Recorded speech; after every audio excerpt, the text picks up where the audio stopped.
Well, that didn't work. The camera locks up as soon as I start the screen. That's great. Okay. Good morning. It's August the 15th in 2020. And I'm going to talk about what are real anti science positions. Um, the world is full of them, full of them. A lot of the things that are touted as, you know, the thing we need to follow because it's science are absolutely and positively 100% contradicting the actual science. A great example is uh, this Kofifi stuff. Uh, the Myshorona virus crap is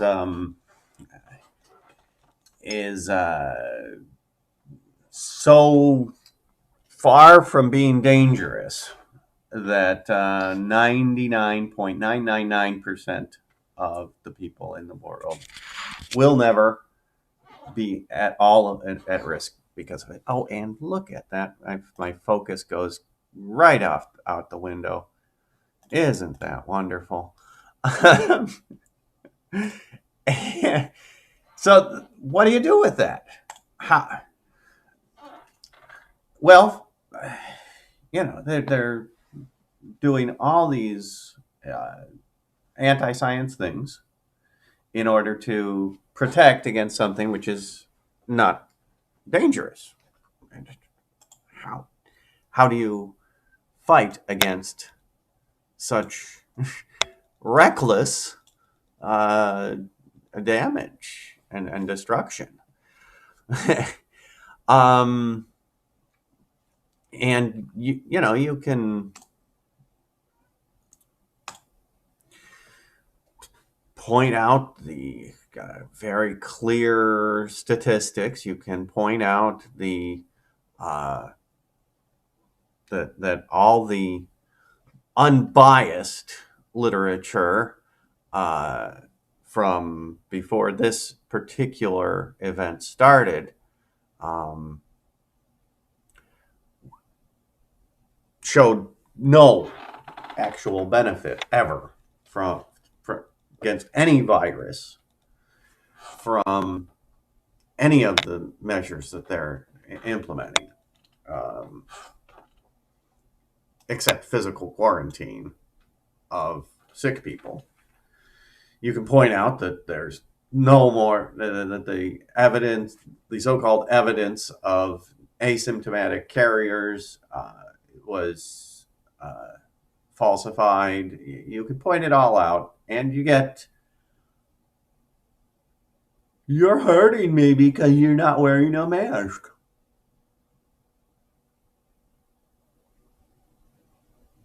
You get the Karens. Why aren't you masking?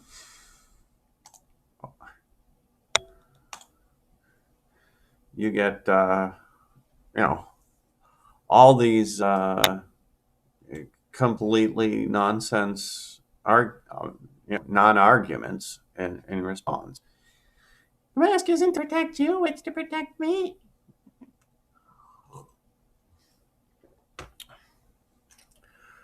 Um, Anti-science.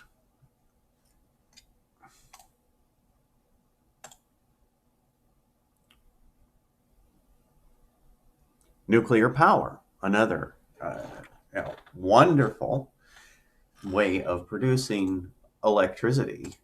Oh man, this is just so. Nuclear power is the safest, most energy dense, least environmentally damaging way to produce electricity ever developed by man. And wow, the the anti-science lies about it are just over the top. It's a literal bomb. It is so far different than a bomb. It literally cannot explode. And even Chernobyl would not have exploded without um, the operators literally sabotaging the system.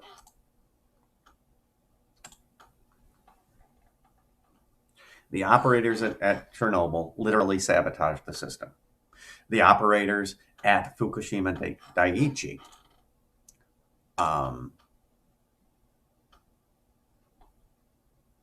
the operators at Fukushima Daiichi literally sabotaged the system. They prevented the automatic safety release valves from functioning.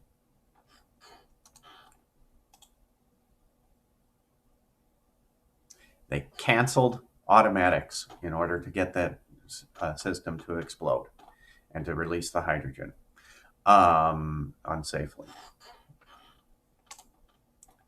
Oh, for Pete's sake, would you just work? Oh. The camera keeps bugging off and just crapping out on me. All right.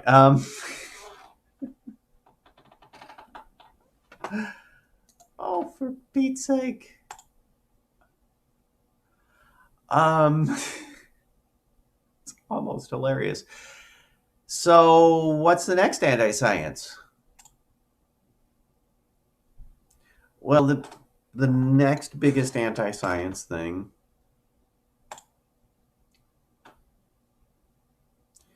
is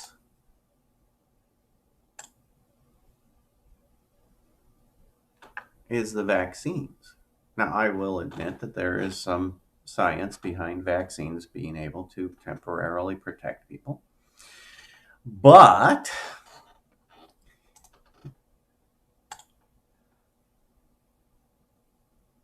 if you think measles has been canceled and stopped almost dead in its tracks by a vaccine which everyone knows expires in a couple of years, and people only get for a couple of years in childhood, you are very confused. If a vaccine only lasts 3 years and you're only protecting children, every single adult could get measles at any time. Unless they had a real case of measles as a child.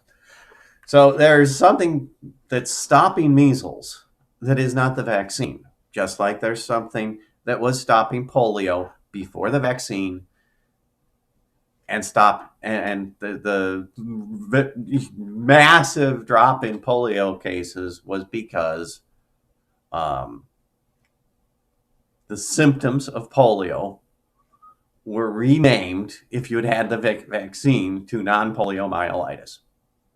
And that is 100% still happening in the United States. It's 100% still happening in India. And in India, they're seeing these people getting the vaccine for polio and then developing non-poliomyelitis. They are literally causing the disease that they are attempting to stop. There is something else that's caused polio to go away, and I believe I know what it is, but the idea is not any particular disease, but the idea is that hygiene and cleanliness of living conditions is the thing that has reduced these transmissible diseases to a trickle of what they were even 100 years ago. And that is even true for smallpox, which was not eradicated by the vaccine. It was decimated by the knowledge that chicken pox will protect against other pox diseases like smallpox. And that is what stopped smallpox. And then cleanliness stop chickenpox. So we've gotten to the point now where we have no chickenpox going around and smallpox is coming back.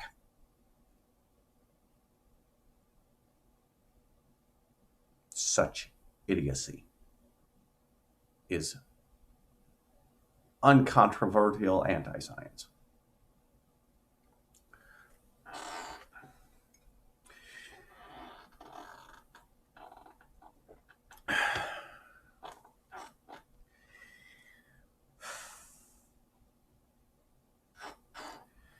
So what do we do against such raw, unadulterated,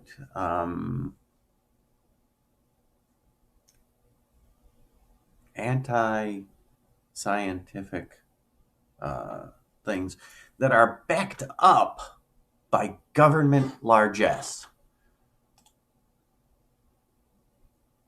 Okay, government largesse. For decades, we've been told that heart disease was caused by sodium,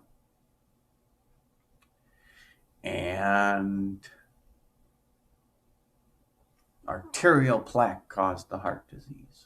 Well, arterial plaque is the prevention of arterial damage, or the reaction of your body to the arterial damage. And it's nitrate preservatives, sodium nitrate, that was causing the arterial damage, and then the arterial plaque, which your body makes from cholesterol on purpose, is to protect the wall of the artery and give it a chance to heal.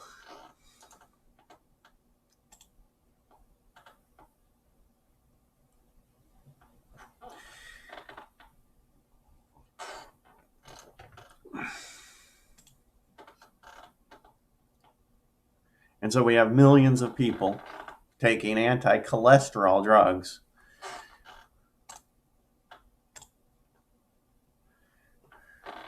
We have all these people trying to take low sodium, low cholesterol diets, when the solution is to stop eating cured meats. Stop eating your bacon. Stop eating your salt pork.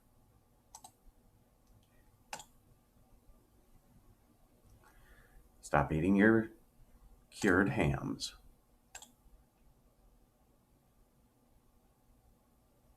That's the solution. Stop eating your sausages.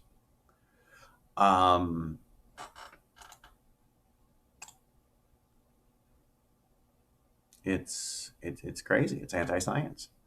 And there's some strong evidence that margarine is also a damaging thing, and that is why the sodium thing got funded, and the AMA's complicity in the cholesterol fraud is well documented. It's an anti-science position. There are a lot more anti-science positions, and how do you solve that? How do you take these people who have been brainwashed in this anti-science? It's not just not taught science. They've been taught anti-science in grade school, and what can you do against that? Well, first, you cannot send your children to school. You've had months now under lockdown rules and schools closed to realize that you have your children at home, and it's not the end of the world. You realized that you can do things with your children at home that your teachers aren't going to be able to. Go all the way. Homeschool from now on. Get them out of the stupidity.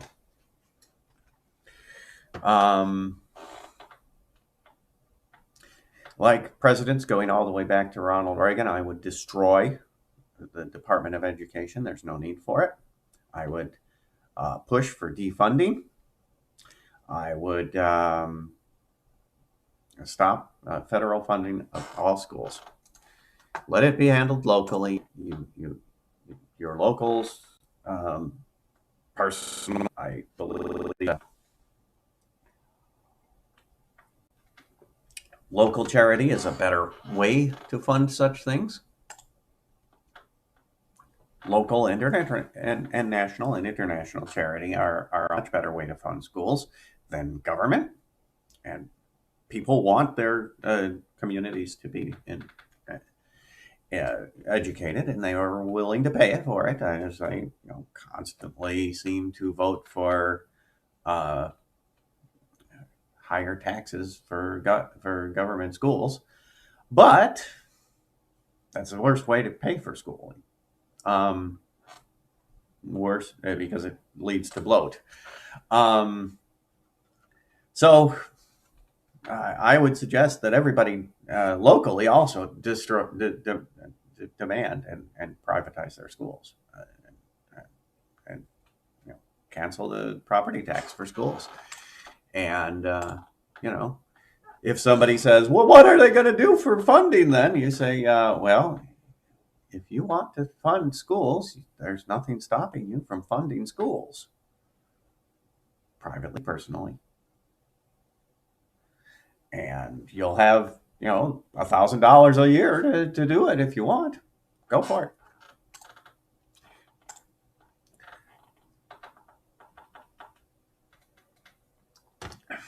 But why take it from a retiree who's barely getting by on Social Security at $1,000 a month and charge them a month's income to educate children they don't have, that aren't even, by the time you're retiring, quite often your children's children have grown up and aren't in school anymore. So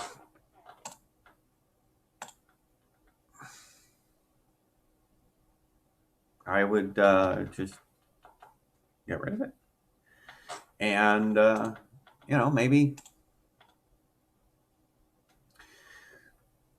maybe colleges have entrance exams and remedial programs. And, maybe high schools would need entrance exams. So what? Nothing wrong with taking A levels, done through in many parts of the world, and it's not hard.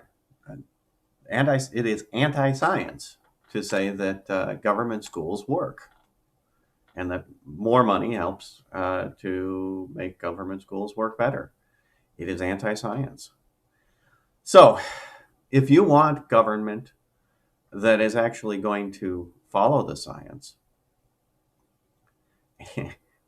and get out of science and stop the politicization of it, I